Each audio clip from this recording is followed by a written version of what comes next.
Hello and welcome to the first of Mr. Sharadine's flipped lessons.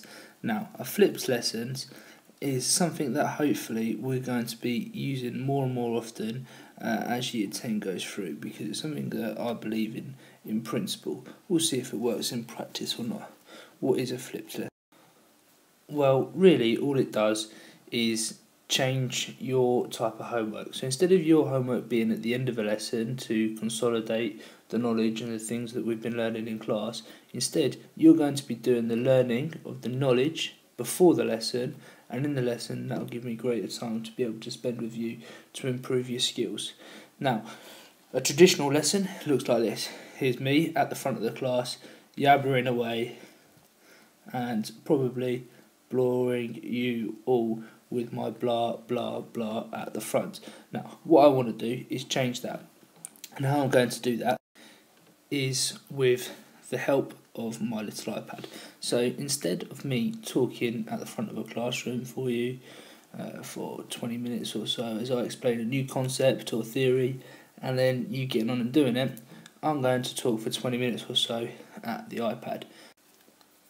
And as I'm doing that, you will be listening to what I'm saying, taking notes, completing some activities before the lesson actually takes place, and then we can use the lesson time a little bit more productively. In order for flipped lessons to work, you need to get really good at using your book and using your notes and using the video to help you. Now, you are going to need to learn how to pause the video, to rewind it, to take notes, and to make sure that you really understand what I'm saying before you continue. This will not work if you just push play all the way through to the end, stop the video, and then try and do what I've asked you to do. It will not work that way. You need to be using your pause button effectively, you need to be rewinding, you need to be going back over what I've said, you need to be taking lots and lots of notes. So you are not allowed to watch this video without your exercise book. So if you need to, pause the video, get your exercise book out.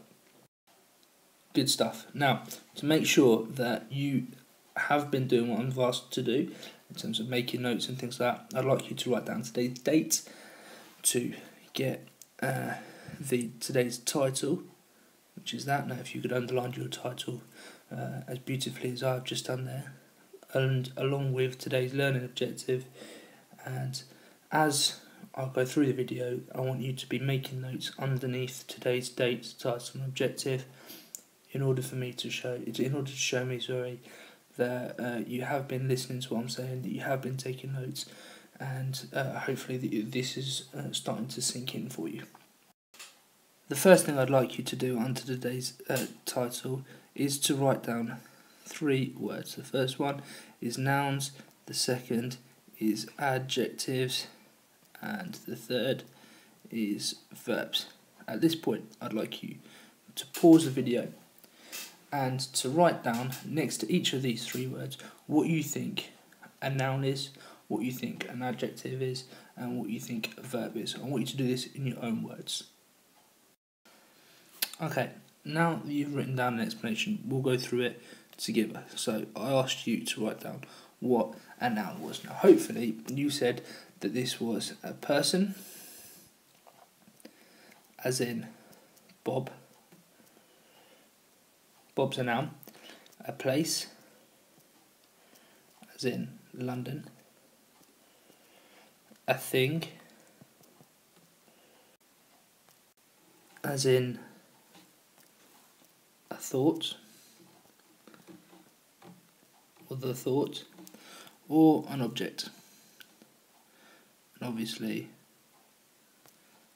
excuse me whilst I just draw this out. An object can be lots of things, as in a pen, which I use badly there, or a rubber, etc. I'd like you now to pause the video and write down 3 nouns, any nouns you like. Now, I'm not going to go into much detail about nouns. We'll then do that in another lesson. However, I just want you to have an overview of what a noun is, and hopefully you managed to write 3 down. Now, those 3 are going to be really crucial for an exercise we're going to do a little later on. Okay. So, same process again, this time with adjectives. So, hopefully you've written down that an adjective is perhaps a describing word.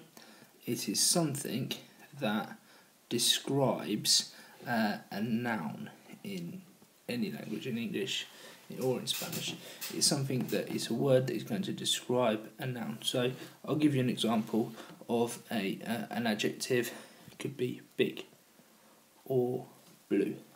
So your noun is a car, for example.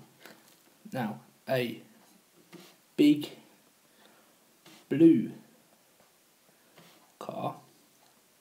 Here we have an adjective, another adjective here, and finally there's our noun. Now we know, and again we're going to get into more detail on this in other lessons, that in Spanish we actually swap the noun and the adjective around. So in Spanish we say un coche azul y grande, or un coche grande y azul. In English we put the adjective most of the time before the noun. As with your noun, I'd like you to now pause the video and write down 3 adjectives in your exercise books. Finally, we're going to look at verbs. Now hopefully you wrote down that a verb is a doing word in its simplest terms. It's an action. For example, to run or to play. Can you now pause your video and write down 3 verbs that you know? Again, all in English. Wonderful. Hopefully you also know that verbs in Spanish are in the infinitive when you find them in the dictionary, and the 3 different endings for the infinitive verbs are going to be AR, IR and ER. So, correr, to run, in the infinitive ends in ER, and jugar, to play, in the infinitive ends in AR. Now, we're going to need to conjugate these verbs, and again, we're going to be looking at that in more detail later on, but I'm sure that you can have a pretty good stab at some of the things. Okay, now we know what a verb is, what an adjective is, and what a noun is. We're going to look at how to find these words in an online dictionary. Here's the bad news. Google Translate is banned. In fact, any form of online translator is completely 100% banned. I can spot straight away whether you've used an online translator, be it Google or otherwise. And if you do use an online translator in any piece of work you do for me, I'll give it back to you and you'll have to redo it. So if you don't want to do the work twice, get it right in the first time by not using Google Translate. You are better than Google Translate. Your knowledge of Spanish is better than Google Translate, and your knowledge of the grammar is better than Google Translate. You need to use your books, use your brains, and use wordreference to help you out. But obviously, maybe you've not used wordreference before and it's a bit new to you, so I'm going to show you how you're going to do that.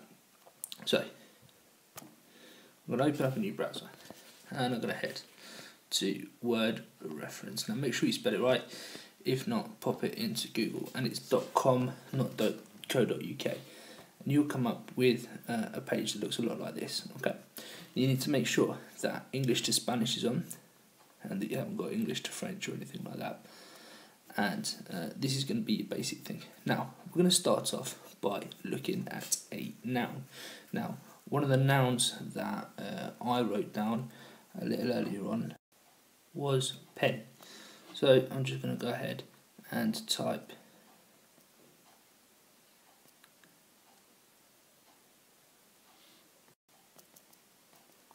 pen into here. Now, I click go.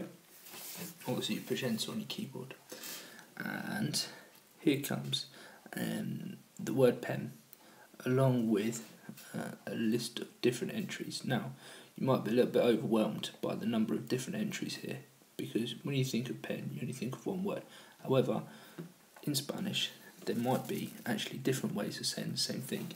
Now, all you need to do is have a look at what is written in brackets and the examples to help you find which pen you're looking for. Now, in English, we use a pen for writing. So you could say una pluma or un bolígrafo. And it's used for writing, as it says there. And it says that a pen is an implement for writing with ink. Una pluma es un objeto para escribir con tinta. There is also another word for a pen, and it means a coupe, as in we hold the chickens in pens by the barn. Now, obviously, you don't want to use this word, gallinero, when you're talking about a pen that you write with, and this is where Google Translate falls down. It won't recognise the difference between this pen and this pen when you're writing in English. And this is where word reference has an advantage over Google Translate. So when you type in a word into word reference that you're looking for, you need to make sure that you check whether you're using it in the right context and what it is over here. Now, why did I ask you to look for nouns and adjectives and verbs earlier? Well, word reference will tell you here, which Google Translate won't, whether this is a noun, an adjective, or a verb. And if it has an N, it means obviously that it's a noun. Now here, it says NF. What do you think the F is going to stand for? And what do you think the M is going to stand for over here? Spot on, feminine and masculine. So una pluma, feminine noun, un bolígrafo, a masculine noun. Now, when you're writing, you need to make sure that you're using the correct gender. Now, sometimes we know, usually, if a word ends in an A, it's going to be feminine. If it ends in an O, it's going to be masculine. However, there are some words, like for example, redil down here, that ends in an L. We don't know whether it's masculine or feminine. A quick check on word reference will show us that it's masculine. What I'd like you to do now is pause the video, go to wordreference.com and type in the 3 nouns that you wrote down earlier on. I want you to also write down whether those nouns are masculine or feminine. Okay.